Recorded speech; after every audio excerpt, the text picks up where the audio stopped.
Quick recap if you missed the last video. A democracy is realistically the best form of government because of its flexibility and capability to adapt. It's also good because on some fundamental level, it will ensure the civil liberties of the people more than other forms of governance. Alright, now that we're all caught up, let's discuss what the government should do. Well, since the government is controlled by the collective, that is to say, us, the voters, it should work for the prosperity of the collective. This means that legislation that has a small positive effect on many people is preferable to one that has a large positive effect on a few. Of course, this is a balancing act. Sometimes the latter option can be more preferable. The government should mainly focus on national defense, internal security, healthcare, as well as education. I think the first two are self-explanatory, but the part about healthcare and education are a bit more controversial. After all, why should I, a hard-working individual, be punished through higher taxes to ensure some guy I will never know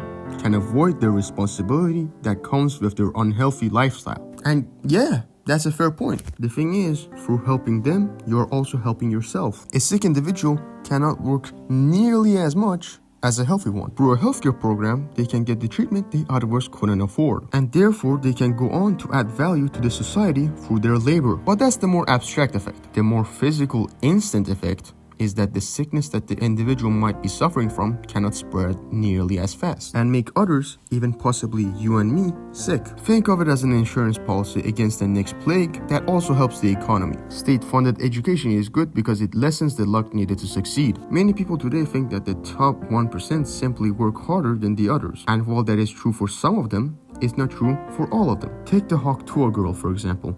I am aware she is not in the top 1%. But the point is that after some random TikTok interview, she became rich overnight.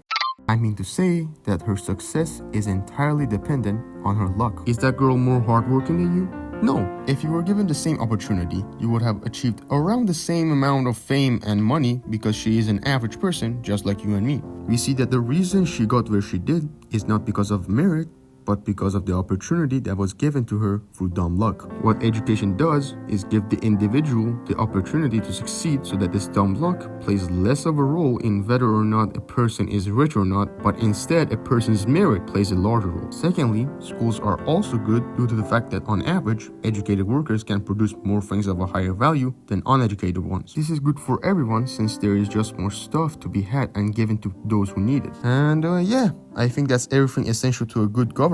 This video was a short one, but if you liked it, maybe you should see my previous video on what even is the government and subscribe so that you can see my next video on why you should prefer a government to a corporation. Anyways, I hope you guys have a fantastic rest of your day, evening, night, depending on when you're watching this, and bye-bye. Subscribe.